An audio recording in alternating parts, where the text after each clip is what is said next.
Olen kulturismiga tegelenud ümmarguselt öeldes, ma arvan, et 2008 aastast alates, ehk siis 12 aastat. Aga see on, kuidas defineerida kulturismi. Kui defineerida kulturism, ütleme, elustiilina, kus inimene, ütleme, enam-vähem jälgib oma toitumist, planeerib seda mingil määral just erinevate tervisenäitajate ja sportlike näitajate nimel ja samal ajal ka harrastab, ütleme siis progressiivset jõutreeningut, siis seda võib tehniliselt defineerida kui kulturism. Ehk siis selles perspektiivis 12 aastat, kui võistluspool juurde panna, siis 10 aastat. Mis sind paelub kulturismi juures, miks sa teed seda?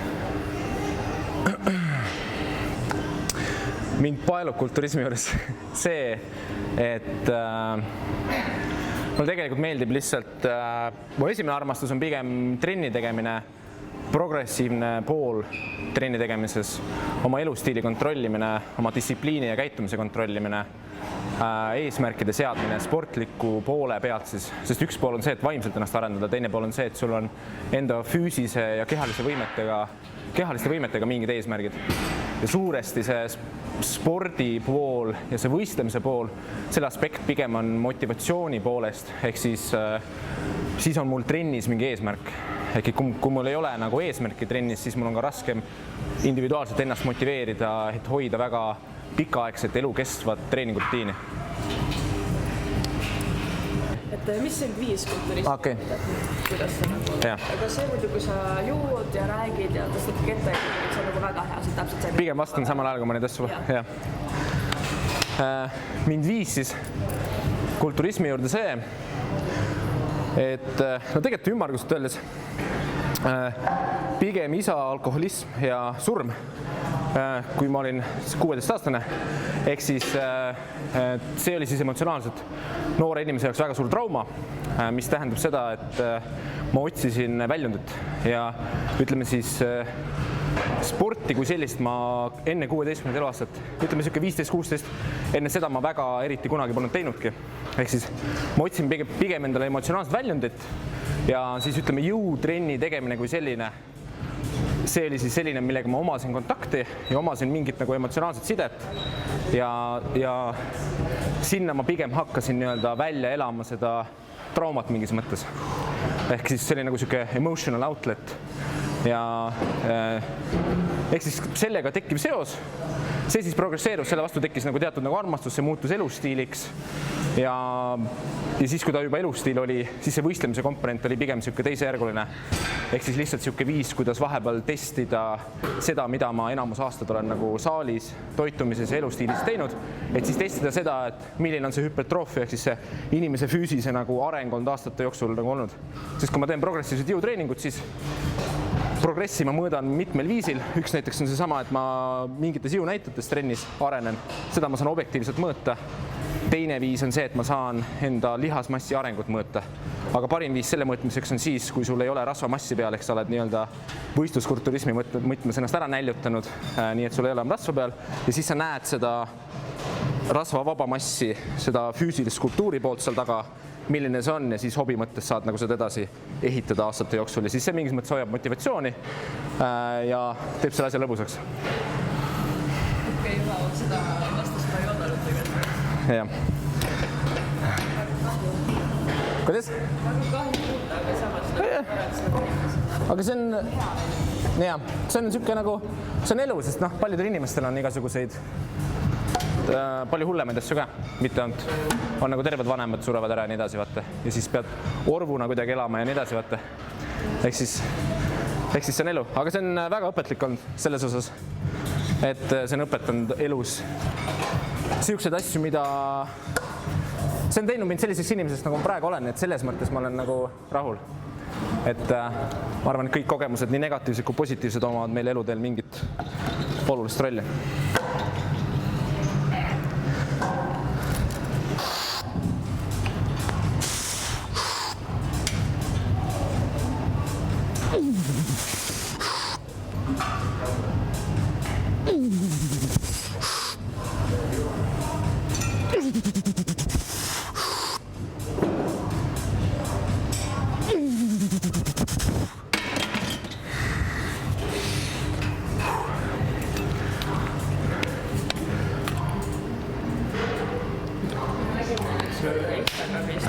sa treenid tema ka. Kas sellega? Jaa, et ma treenin ka oma ema. Võiks rohkem treenida tegelikult. Ehk siis, aga varsti ma teen talle uue treeningkava ja vaatan uuest asjad üle, mida ta saalis teeb. Aga see on pigem see, et kuna ta on 60-aastane, siis ma tahan ka enda pere aidata selles osas, et näiteks kui mu ema on vananeb, siis see vanadus kõigil meie vanematel tuleb aja jooksul peale. Ehk siis meil lastena, kui mul on lapsena nii-öelda võimalus olemas tema eluiga ja elukvaliteeti mingil määral aidata ja parandada, siis ma tunnen, et see on minu kohustus. Ehk siis ma olen talle selles osas nagu toeks olemas. Ja see tegelikult on juba praegu väga tugevalt aidanud tema tervisenäitajatele kaasa. Regulaarne jõutreeningu rutiin, sellepärast et aasta-aastalt juba selles vanuses väga suures mahus inimese organismi, siis ütleme, funktsionaalne mass, ehk siis keha lihasmass atrofeerub ehk väheneb aja jooksul, aastate jooksul, nõrgeneb, sellega väheneb keha üldine liikumisvõime. Üldise liikumisvõime vähenemine omakorda sidekoel annab vähem koormust. See tähendab seda, et tegelikult ka liigesed luud muutuvad hapramaks, nõrgemaks. Ja see omakorda mõjutab kardiovaskulaarsüsteemi ehk siis südametervist. Ehk siis kõik tervisenäitajad liiguvad alla, kui inimese liikumisvõime vananedes väheneb. Ja jõutreening on üks alusvõimeid ja oskuseid, millega on võimalik tegelikult praktiliselt kõigi terve Eesti vananeva elanikkonna tervisenäitajad parandada. Ja peaks olema minu subjektiivse arvamus kohustuslik ja tasuta kõigile vananevatele inimestele Eestis, kaasa arvatud siis riigi poolt toetatud, sest siis oleks palju vähem vaja tegelikult ravida negatiivseid tagajärgi, saaks ennetada väga paljusid terviseprobleeme, saaks pikendada Eesti vananeva elanikkonna eluiga ja elukvaliteeti.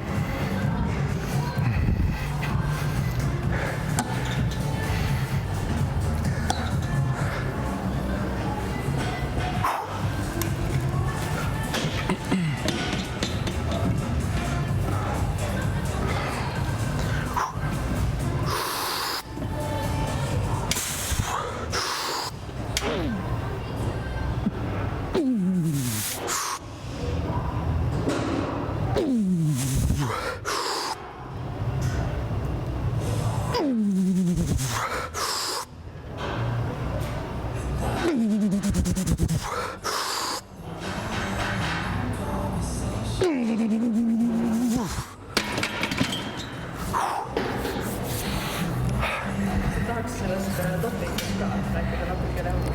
Nädalaga tagasi nüüd tegid artiklis, et kulturismis ja fitnessis maailma tasemel on dopingud kasutamine pigem norm kui enam.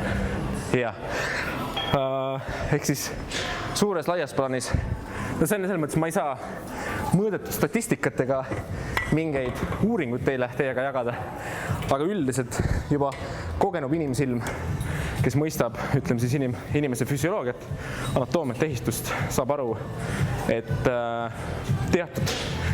teatud, ütleme siis lihasmassi kasv inimese kehas, sellel on piirid, nagu öelda naturaalsed piirid. Ja need piirid enamasti rahvusvahelisel tasemel neid ületatakse siis nii-öelda keemiliste ainetega, ravimitega tegelikult, see on tegelikult retseptiravimid, mida nad kasutavad.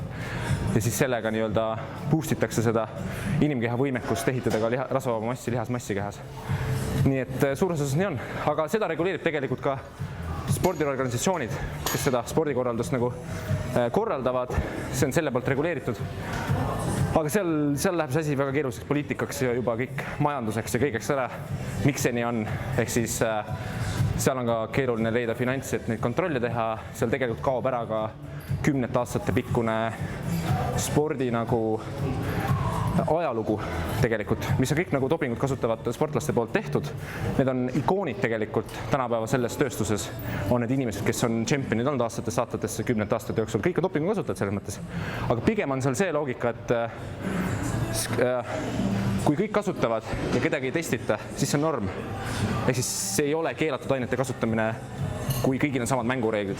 See, et spordimängureeglite mõttes oleks keelatud siis, kui teatud osa kontrollitakse, teist osa ei kontrollita ja siis teised nagu salaja teevad. See oleks nagu sohi tegemine. Seal nagu tasemel, rahvusvahelise tipu tasemel, selles kontekstis ei ole sohi tegemine, sest kõik panevad sama asju. Aga nüüd, seal ongi see küsimus, et et selles ma isiklikult subjektiivselt ma ei näe seda eetikakonflikti, et kõik mängivad samade reeglite järgi seal. Aga eetikakonflikt tekib pigem siis, kui näiteks Eestis, kus tehakse regulaarseid kontrolle, siis mõned sportlased võib-olla proovivad salaja testide kõrvalt hiilida, anda negatiivseid proove ja samal ajal tegelikult võistelda ja saada häid tulemusi, olles siis teatud perioodi aastast keelatud ainete peal. Siis tekivad eetikakonfliktid, kui spordiorganisatsioon ise tahab hoida spordiala puhtana, mida ta Eestis on, mida ta rahvusvahelisel tasandil dominantselt ei ole. Nii et siuke teema.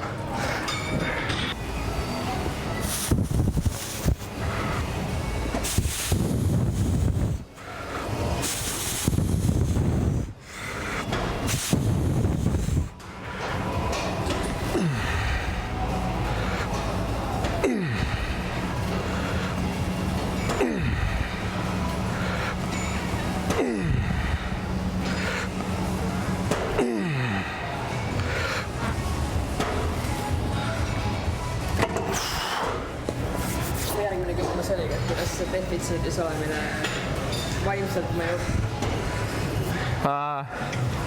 See defitsiidis olemine, et kuidas see vaimselt mõjutab,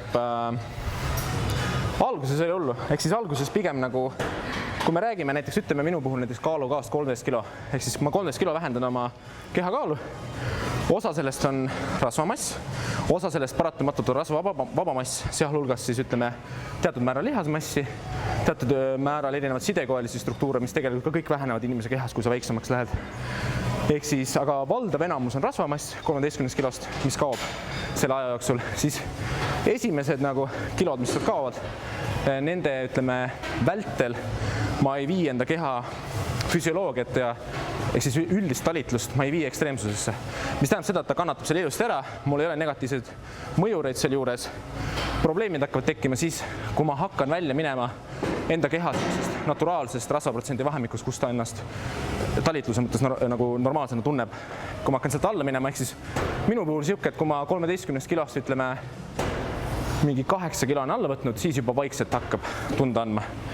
Ja siis hakkab see kaloridefitsiit nii-öelda mängima suhteliselt rolli. Ehk siis need viimased 5 kilo enamasti on need, kus ongi erinevad sümptomid lihtsalt, millega sa igapäevaselt elad nagu. Ehk siis on emotsionaalne ebastabiilsus, ehk siis tujud on kõikuvad teisisõnu ja sotsiaalselt nagu inimestega on selles mõttes keerulisem suhelda, et sa oled, ma ei tea, kui peaks paralleeli tooma, siis see näide näiteks siuke, et kui keegi, ütleme, inimene on väga ületöötanud ennast näiteks ja ta on magamata ja hästi närviline, siis see on see, kuidas sa väga tihti ennast iga päev tunned nagu. Ehk siis, et kuidas tavainimene võiks nagu aru saada, mis tunne see umbes on. Ja siis ongi see, et siis on kergem nagu tegelikult minna nagu ärrituda inimeste peale, aga see omakorda on nagu oskus, mida on võimalik kontrollida, õppida. Ehk siis ma nagu minimaalselt nagu, teised inimesed minimaalselt said aru, et mul midagi viga on. Aga ma varjan seda tegelikult, sellepärast, et ma pigem nagu hoian lihtsalt seda tagasi, ma olen hästi väsinud, ma olen hästi närviline, ma olen hästi näljane, aga teised inimesed pole süüdi selles, et ma oma väikse privilegeeritud printsessi spordialaga tegelen põhimõtteliselt. Ehk siis see ikkagi on nagu puhas privileeg, ma ise näljutan ennast, ise teen seda endaga ja mul ei ole mingit põhjust sellepärast inimeste peale ärrituda ja sellepärast ma hoian ennast teadlikult ka tagasi. Kuigi, et ma võin väga väsinud olla ja mul võib see stiimul nagu sees tekkida, ma lihtsalt kontrollin ja ei näita seda välja.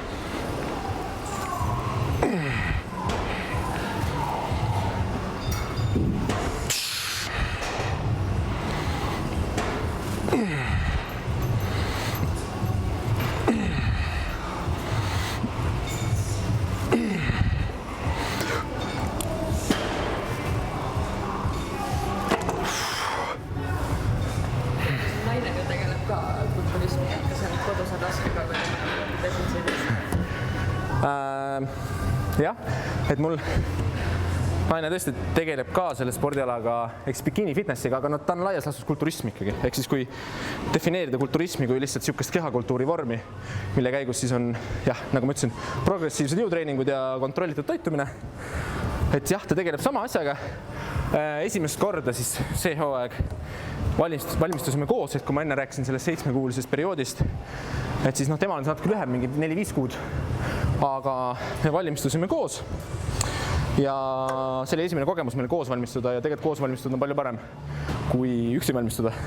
Selle lihtsal põhjusel, et siis saavad mõlemad nagu jooksvalt väga hästi üksteisest aru. Ehk muidu saame ka üksteisest aru, kuna me mõlemad oleme varem tegelenud sellega, aga kui me eraldi valmistume, siis eelnevalt nimetatud negatiivsed faktorid, mis esinevad, et siis ikkagi ühel need esinevad need, aga teisel ei esine. Mis tähendab seda, et üks tunneb ennast närviliselt väsinuna, ei jaksa välja minna, kui sa tahad õhtul välja sööma minna, sa välja sööma minna. Kui sa tahad kuhugi üritusele minna, sa väga ei jaksa minna õhtul sinna. Põhimõtteliselt ei saa sünnipäevadel käia, ei saa väljas käia. Saad, aga väga raske on käia, kui sa seal lõpupool oled juba. Aga teine pool ju ei valmistu, tal on normaalne inimene, et ta tahab käia nendes asjades ja siis on koos neid asju väga raske teha ja see on suhtele selles mõttes nagu ei ole nii orgaaniline, ei ole nii tore see protsess nagu. Aga kui koos teha, siis selles mõttes on täiesti chill, sest mõlemad on nagu kalad kodus, ei jaksa mitte midagi teha ja ei viitsi kuskil käia ja siis on lihtsalt kodus ja vait. Et selles kontekstis on nagu kõvasti lihtsam seda teha koos ja lihtsalt nagu kui sul on partner, kes mõistab seda täielikult, seda protsessi, sest ta ise teeb seda ja saab sellest aru ja on ise läbi teinud ja nii edasi. See nagu muudab seda kordades lihtsamaks. Et ma olen varem ka nagu suhtes olnud inimestega, kes ei mõista üldse seda, siis ta on alati keerulisem. Sellepärast, et nagu sa ikkagi inimesena suhtes muutud selle protsessi vältel. Sa muutud kinnisemaks, sa muutud letargilisemaks, vaiksemaks, kinnisemaks, sest sa lihtsalt nagu sisemiselt kannatad. Sa ei näita seda välja, aga sa sees kannatad, sul on raske olla. Ja siis nagu see suhte mõttes teine pool ei saa absoluutselt, sest kui tal pole kogemust, ei saa absoluutselt aru, mis toimub, vaata. Ja mõtleb pigem, et nagu, et äkki on asi minus, vaata, äkki suhe ei toimi ja siis tekivad need igasugused nagu keerulised nagu arutelud, vaata. Mida ei teki partneriga, kes nagu sellest väga hästi aru saab. Ja mul selles mõttes on nagu pigem on vedanud selles mõttes. Ja ma arvan, et kui mul poleks sihukest partnerit, aga kui mul oleks partner, keda ma väga armastan ja kellega mul kooselu on väga õnnelik, siis ma tõenäoliselt ei võistleks üldse. Sellepärast, et mina pigem ei lõhuks seda suhet. Aga praegu, kuna mul on partner, kes seda mõistab ja saab kaasa teha, siis need kaks nagu mosaiki käivad kokku oma vahel. Aga kui mul on inimene, keda ma armastan ja kes tegelikult seda mosaigi kokku ei käi, siis pigem nagu õnnelik kooselu inimesega minu jaoks olulisem, kui käia näidata oma paljast keha inimestele kuskil üleni sisse liitatuna. Nii et nii on.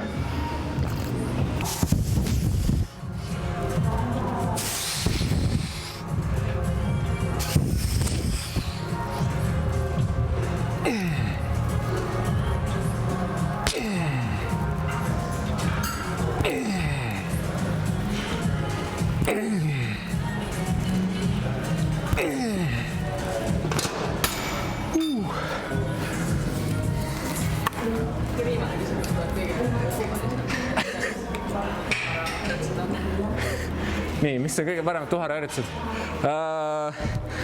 See ei ole üldse kummaline vastus. See ei ole üldse kummaline küsimus. Naisterahvate seas eriti väga populaarne küsimus ja asja pärast.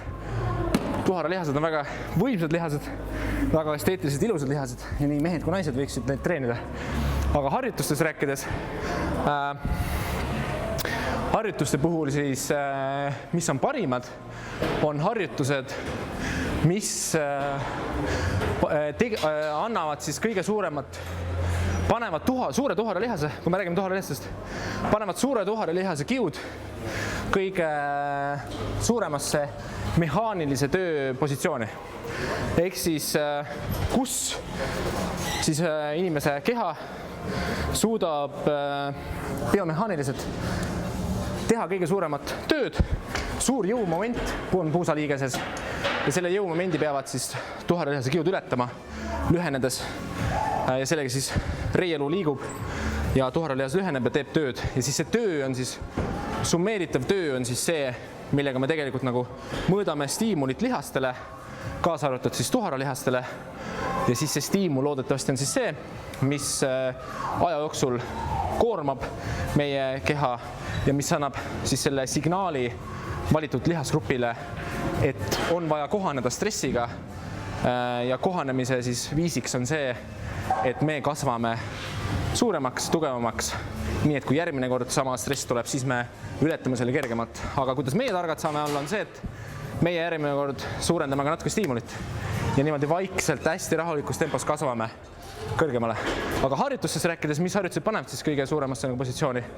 Noh, klassikaliselt ongi kükivariatsioonid, siis nad on üldiselt raskusega suhteliselt suuresti laetavad ja nad töötavad siis suurt tuharalihast väga suurel määral just ütleme siis pikaks veninud amplituudi osas, paneb suure rõhu sinna, mis on hea,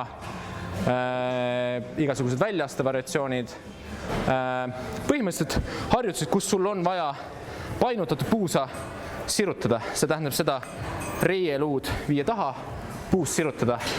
See on, ja kui on suur amplituud ja progresseerutav raskus tähendab seda, et kui me nimetame baasharjutusi näiteks, siis on harjutused, mis enamasti hõlmavad mitut liigest ja millega inimese keha suudab suurt raskust ületada. Ja kui see raskus on nagu suur, mida on võimalik ületada, siis on võimalik hästi väikse intervalliga juurde lisada raskust iga nädal, kui sa trenni näiteks teed. Ja siis see aja jooksul rahulik progressioon näiteks poole aasta jooksul tegelikult kuhjub ja koguneb niimoodi, et sinu lihased ka kohanevad, lähevad tugevamaks, adapteeruvad. Noh ja siis puusasirutused kangiga näiteks on ka üks hea harjutus, mis lühendab suurt tuharalihast siis või rõhub siis, paneb suure tuharalihase pinge alla natukene teises positsioonis võrreldes näiteks väljaastete, kükkide ja mingite jalapresside asjadega. Nii et jah, siuksed suured baasharjutused alakehale üldiselt on head.